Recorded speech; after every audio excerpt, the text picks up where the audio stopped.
Hey everybody, it's Mike here from the WeWrench shop, and welcome. Welcome to WeWrench episode 12. In this episode, you're going to watch me disassemble the rear subframe of the car, the rear suspension of the car, the struts, and the drive shaft.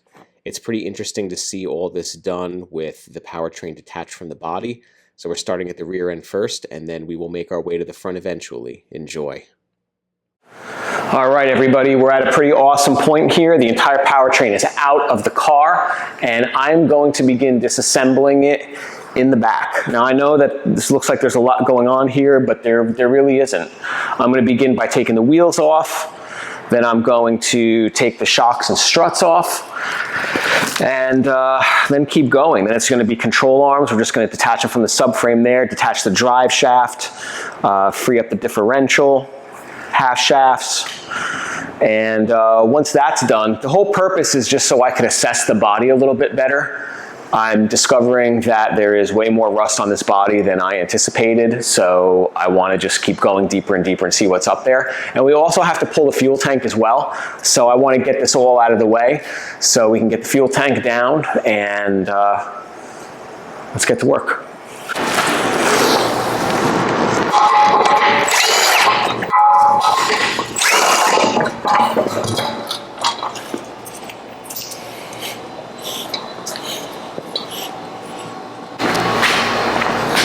Pull the wheels off. Pretty easy.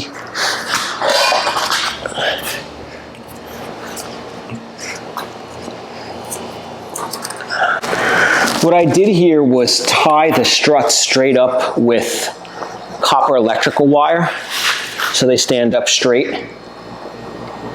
I wanted to do this so I could raise and lower the car at will and capture as much footage as I can, because it's kind of a cool sight to see. So what I'm going to do, this is a 22mm bolt that holds the shock to the subframe.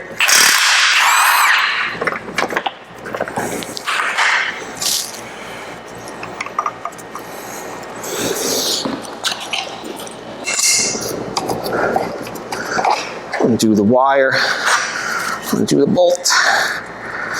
These shocks, by the way, have like a little pin.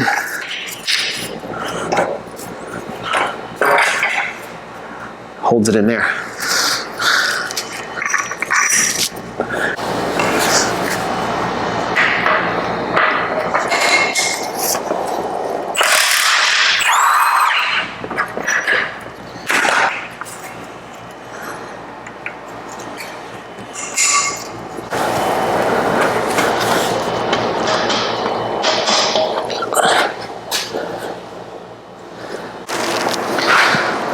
I want you guys to all get a really good look of what this assembly looks like outside of the car.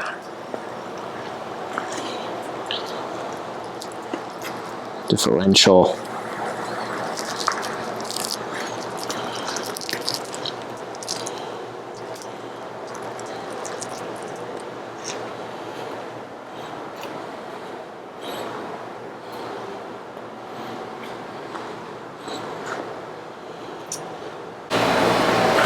Next step is I want to detach the drive shafts from the differential, and then what I'm going to do is I'm going to loosen this control arm and pull it off with the whole hub / brake assembly. This is an 8mm hex, by the way, on this side. Okay, that one's good.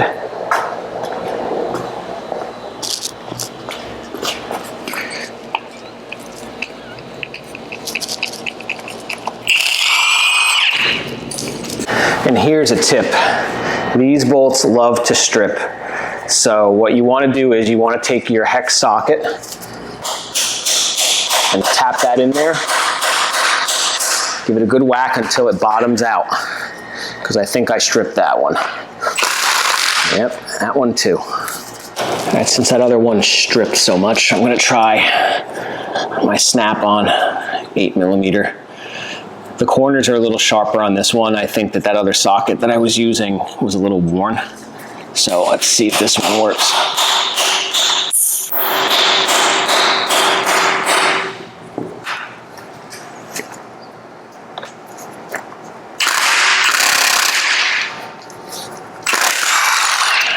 huh? That's the difference. That's the difference right there.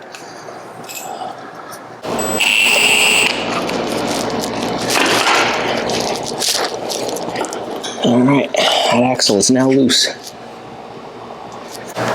So the way that this is looking, if I unbolt this control arm from here and here, this entire assembly should come apart with the axle, with the hub, the control arm, and all this plumbing. I do have to get this SLS sensor out of the way. It looks like there's a 10mm bolt that just bolts this to this bracket on the subframe. I want to have a clear shot to this so I can get to it with an impact. Otherwise, I'm going to struggle. So let's do it.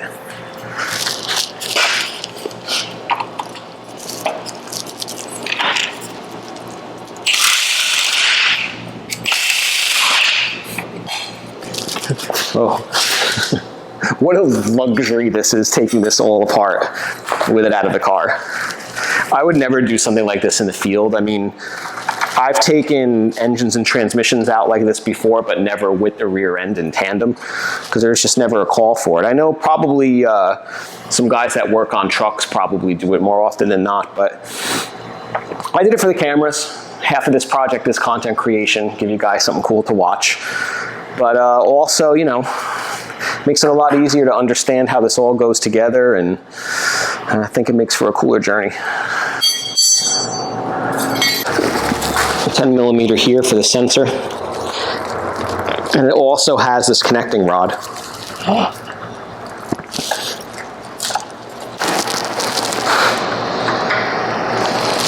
The flats are 10mm and the nut is 8mm.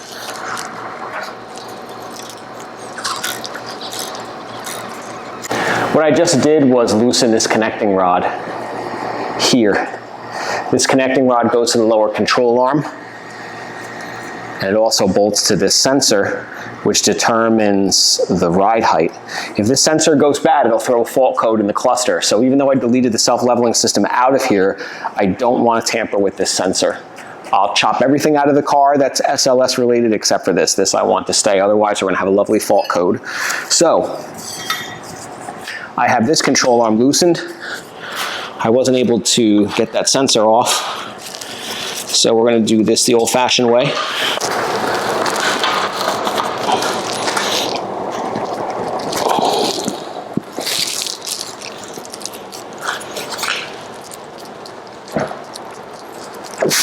Holy shit.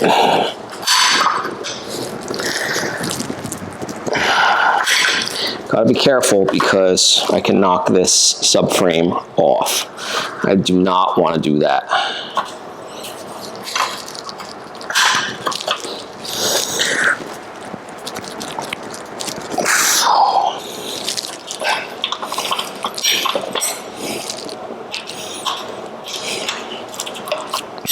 Okay, I really need to get the impact in here.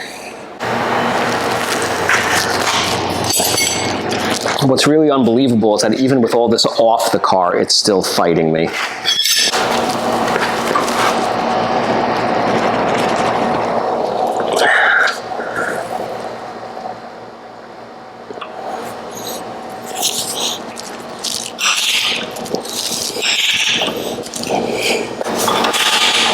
I had to use a little cheater pipe, and I did get it. So this assembly is all pretty heavy. So what I want to do is I want to get something to put underneath it to support it.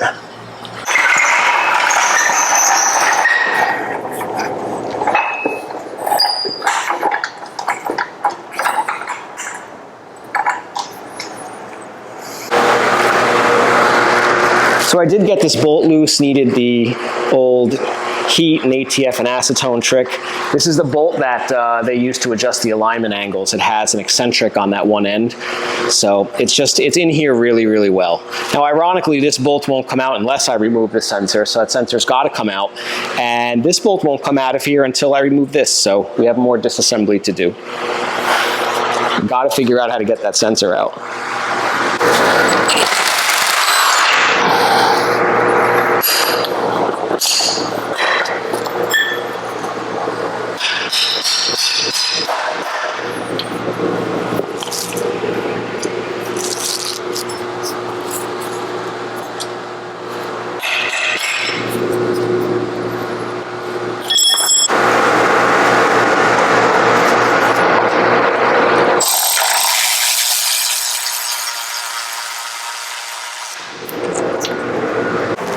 So according to the parts diagram, there is no nut.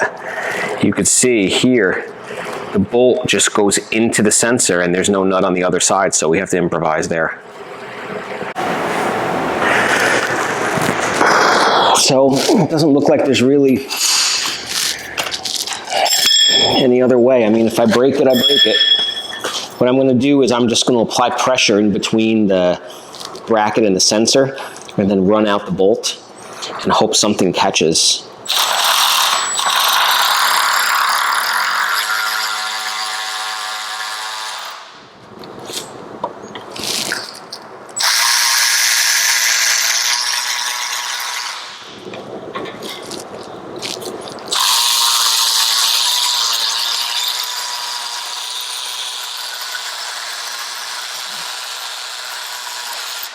There we go. Yeah, there was a nut on there.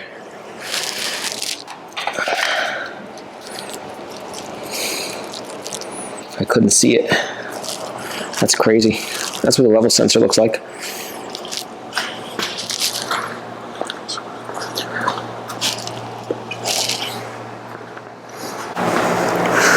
So with the sensor out, hopefully I can remove this.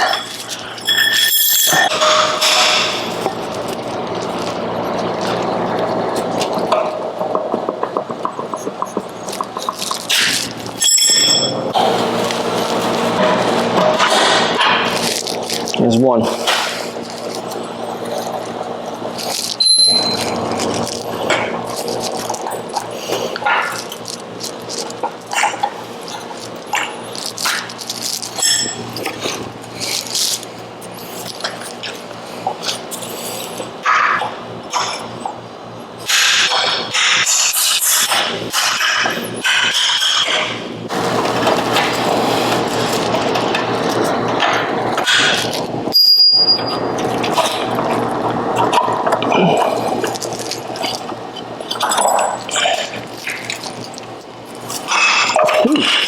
That's heavy.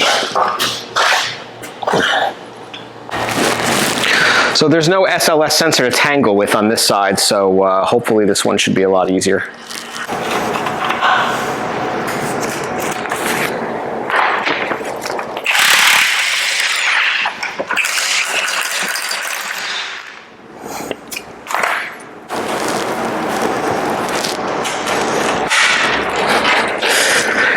This side was so much nicer.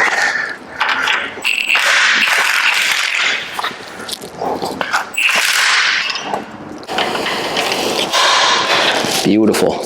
That was awesome, man. See, that's how it should have been. How it should have been on the other side, but even with stuff completely out of the car, completely clear, it doesn't mean it's going to work well. It's an old car, it's going to fight you.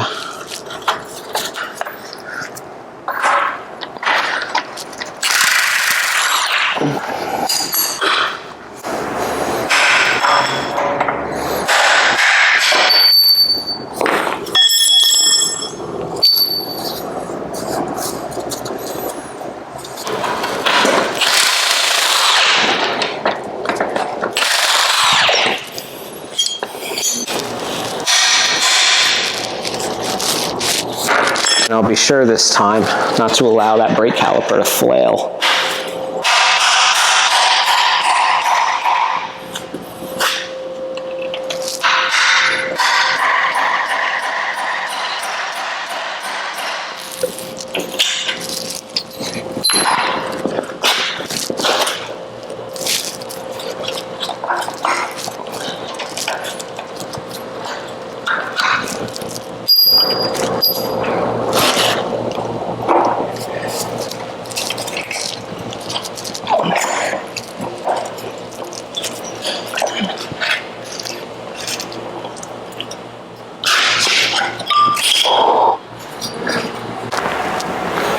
So the next thing that I want to do, I would like to get the drive shaft off, but it doesn't have bolt heads on this side. It just has nuts on the opposite side of the flange. So that's something that I'm gonna have to turn the subframe over to get.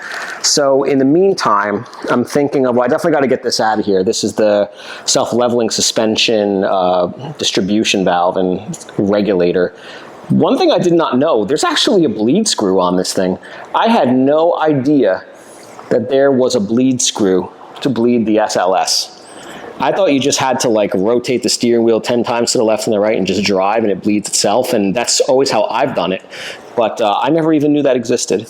So we got a couple 13s to pull this off.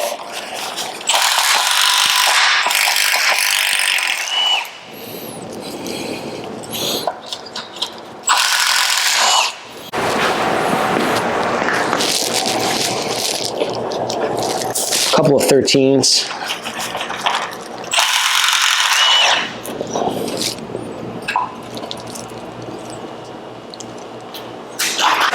Next thing that I want to do is I want to detach the drive shaft from here. I'm going to have to flip the subframe around to undo the drive shaft from that side, and it looks like it'll be easier to loosen up the differential from the subframe that way.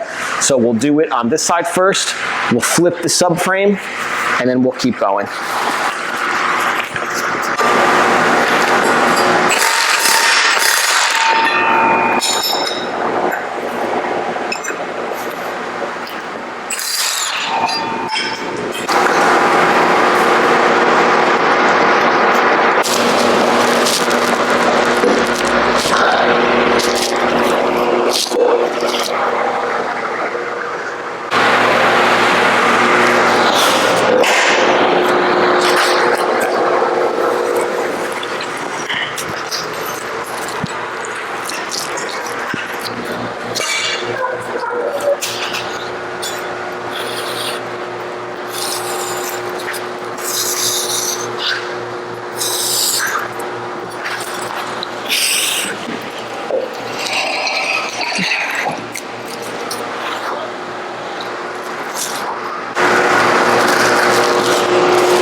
So what I'm doing now is I'm undoing these drive shaft nuts from the inside here.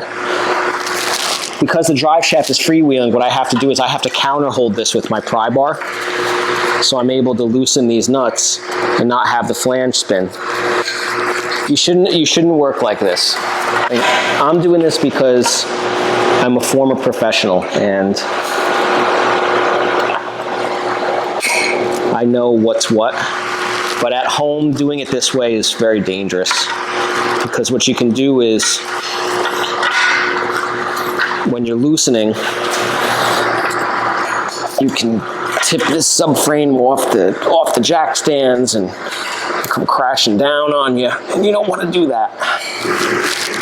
I'm having a hard time here. There we go. That's how you do it. These nuts actually aren't on very tight, which is good. Not a lot of torque. Breaking them loose.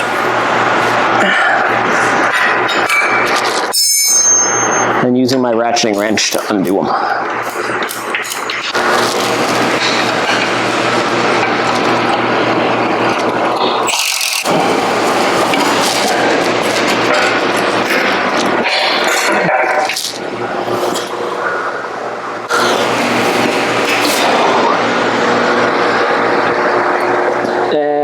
The drive shaft.